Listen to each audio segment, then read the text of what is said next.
Hello, I'm Rob Saracen. I am the Director of Campus Programs for the San Francisco Campus for Jewish Living. Also, at the moment, I'm the Interim Administrator for our assisted living community called Frank Residences. I am a graduate of the CIIS Drama Therapy Program. I graduated in 1995, if I remember correctly. So I'm a licensed marriage and family therapist, a registered drama therapist. Have over 20 years experience working in healthcare. Have specialized in working mostly with older adults.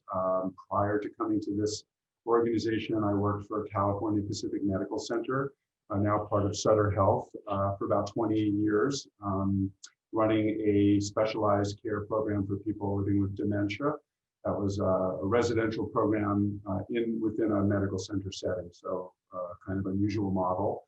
I came here in 2018, so I've been with this organization approximately 2 years. And my role is, depending on the day, it can be many different things. My current role as Director of Campus Programs is to oversee all of our life enrichment programming, which includes skilled nursing. We have an inpatient adult psychiatric unit. We have a residential care community that includes a large number of memory care apartments. So overall, San Francisco Campus for Jewish Living is actually the largest private nonprofit healthcare organization for older adults in the state of California.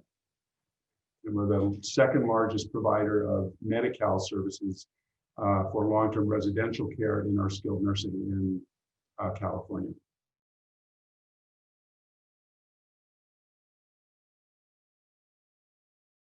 So our mission for the organization is quite simple. It's to enrich the lives of older adults.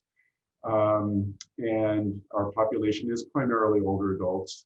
We have roughly 400 people in our nursing home on any given day. Probably 2/3 are people living here full time. This becomes their long-term care home, their Medi-Cal recipients.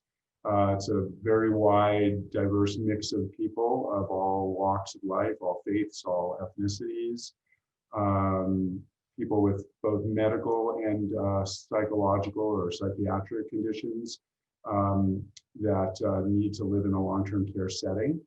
Then we also have short-term rehab, which is even a wider mix of people. These would be people coming from a hospitalization from an acute care hospital setting, and they might only be here for a couple of weeks or less for rehab after maybe a fall or a fracture or a stroke.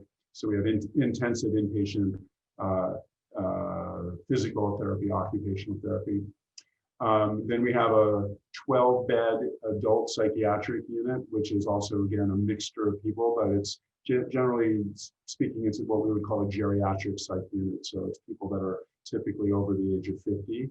Who have a primary psychiatric diagnosis. That also is short-term. Then we have a large assisted living facility named Frank Residences that just opened. And that's 190 apartments or units, 77 of which are designated for people with dementia of various kinds, typically Alzheimer's disease, but there are other types of dementias as well. And then the assisted living part of that building is people that are, generally speaking, independent enough to have their own apartments, but they need varying levels of assistance as they progress in their age. So some of them are essentially independent and other people need more assistance, maybe with other ADLs or what's called activities of daily living.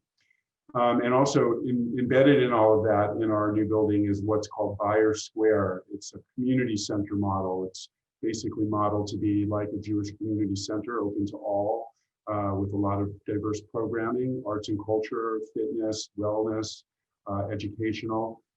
Because of COVID, we are not open to the public right now, but eventually we will be. So for now, that entire space serves as the life enrichment programming for the people living within the new community, the residents themselves. So the demographic is primarily people over the age of 65, but there are some outliers. And it's primarily, again, depending on which part of the campus, it's either people who are here fully funded through Medi-Cal or people who are paying privately to live in the assisted living. So it's a kind of a diverse portfolio of adult, senior adult housing and care.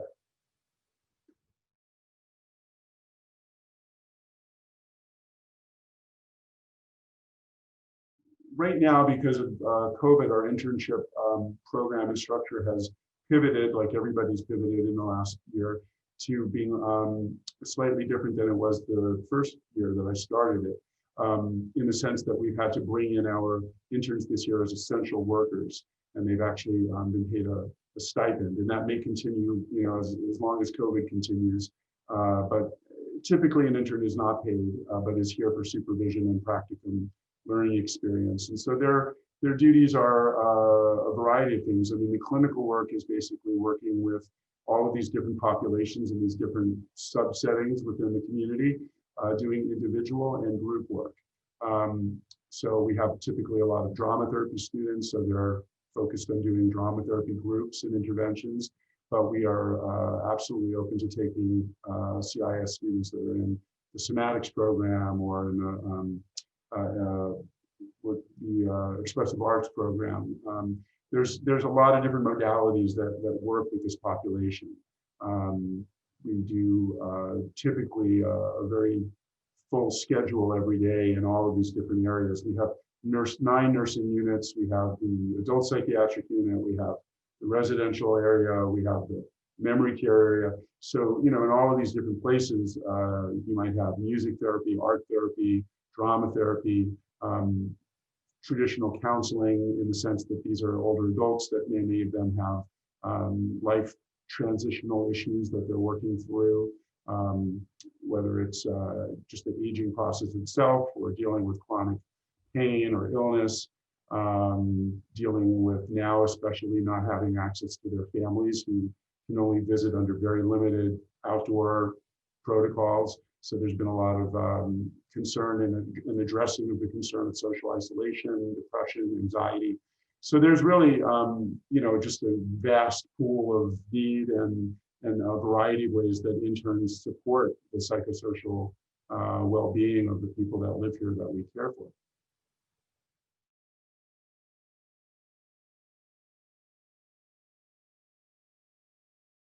It really varies depending on the part of the building or the campus that the intern is working in. Generally, they're assigned to a specific area for at least some period of time, with the possibility of rotating throughout the year. Our practicum is a year-long commitment, so it starts in the fall and it goes all the way through the end of the summer of the following year. So it's roughly a 12-month commitment, with obviously vacation time and time off and whatnot. And so typically we would maybe rotate people through different departments or areas during the course of that year, so that they could get a flavor of working with these different populations. With COVID, we've had to be more limited in that, because we're trying to limit the number of people working in multiple areas. So it's created more of a bubbling kind of an effect, if you will. But next year, hopefully, things will be in a different state. So the assignments and the referrals come basically from working in tandem with the paid life enrichment staff members and the social services workers that are assigned to these various clinical areas. And so the interns work with the team to determine what kind of groups they're going to run, with whom they're going to run them, which residents have been identified as needing more individual counseling, supportive counseling. So we basically assess the needs of the people that are living here and figure out what the best use of an intern's experience and time and energies would be.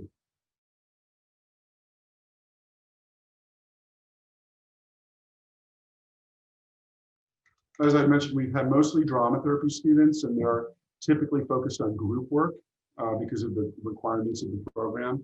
So the caseload might be in a given, if somebody's here like a full day, they might run anywhere from 2 to 3 groups, some co-led, some individually.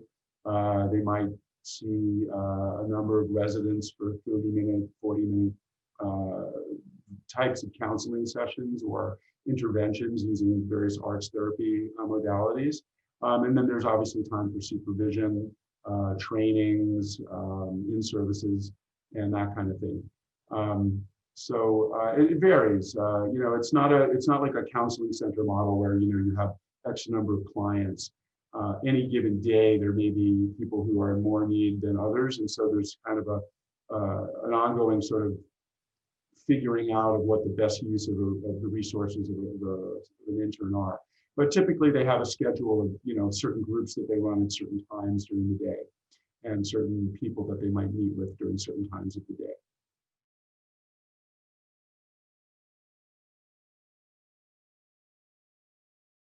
Supervision right now is a combination of virtual and in person. I have a co-supervisor, Carrie Rogensky. She's also a graduate of the drama therapy program. She's president of the National Association, North American Association of Drama Therapy. And so she's been helping with supervision via Zoom.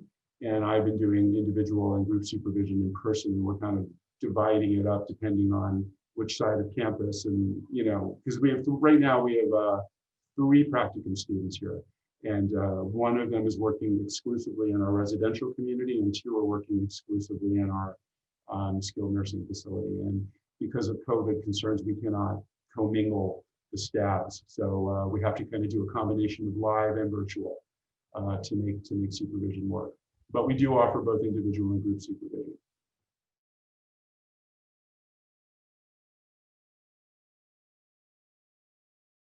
Supervision structure, which has training aspects, of course, rolled into it. We have a really vast array of clinical resources here on our campus. So, for example, our interns are meeting, I think on Monday, they're doing an in-service with our hospice care nurse, who's a specialist in palliative care, end-of-life care issues. They've had a meeting or an in-service with our psychiatric physician assistant to learn more about psychotropic medications and how people are diagnosed. So we basically try to offer, and also I do a dementia care training. I'm a certified instructor in a particular method of dementia care delivery, and we've had our interns participate in that. So throughout the year, there are different, in-services and trainings that are scheduled in addition to the supervision time, so that interns get the benefit of learning from a wide variety of professionals who they're actually working with during the day.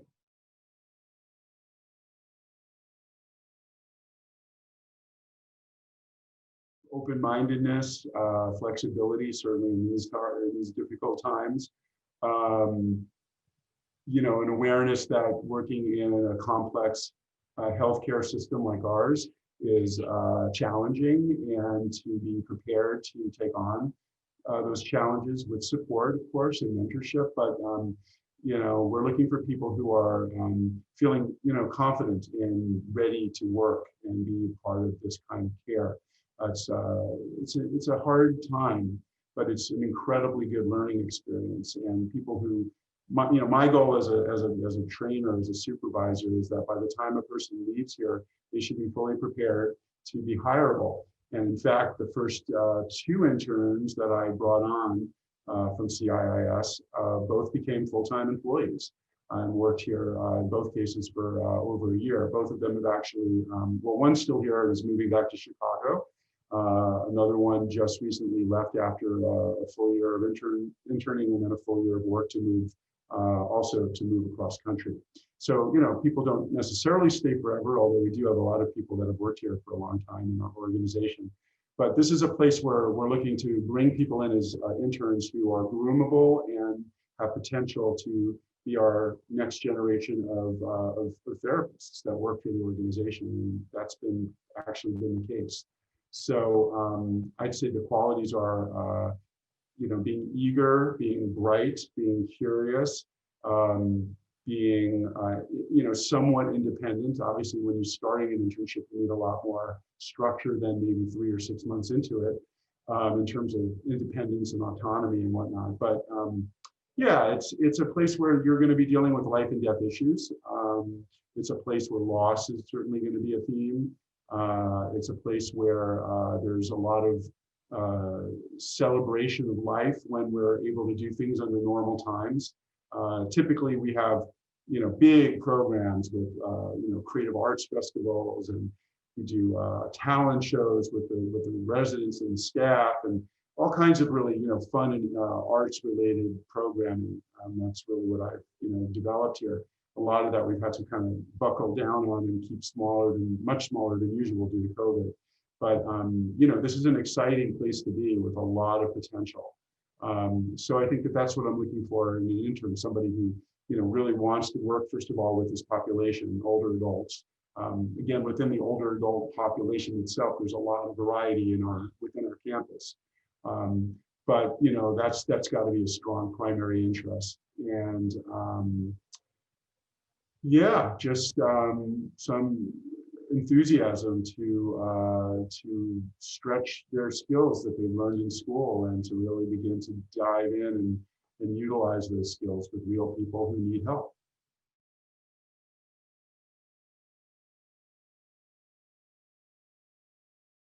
Well, again, this year being so unusual, I'd say that, there's probably been some challenge in terms of just having to kind of pivot and adapt on the fly, to changing circumstances within our campus. Like, we've had very, very good success with COVID prevention, and we have only had 2 community-acquired cases of COVID. And this is unbelievable since, this is like almost a year into it. But there are times where we've had to put a unit on isolation, and so a practicum student, we wouldn't want them to be exposed in any way, so we would take them from where they've been working and assign them elsewhere. And they all get tested regularly as part of our protocol. We do weekly COVID testing for everybody, and that includes the interns. So there's been some challenge around that. That's particular to these circumstances this year. But overall, I'd say that challenges are just learning how to navigate through a complex system and learning how to build relationships with multiple constituencies. You're talking about nursing, social services, occupational therapists, physical therapists. There's a lot of different people that work in this kind of an environment. So I think that that is a challenge, but it's an exciting challenge. Like I said before, people that come here to do a training should leave here fully prepared and able to be in a well-paid position as a therapist in this kind of an environment.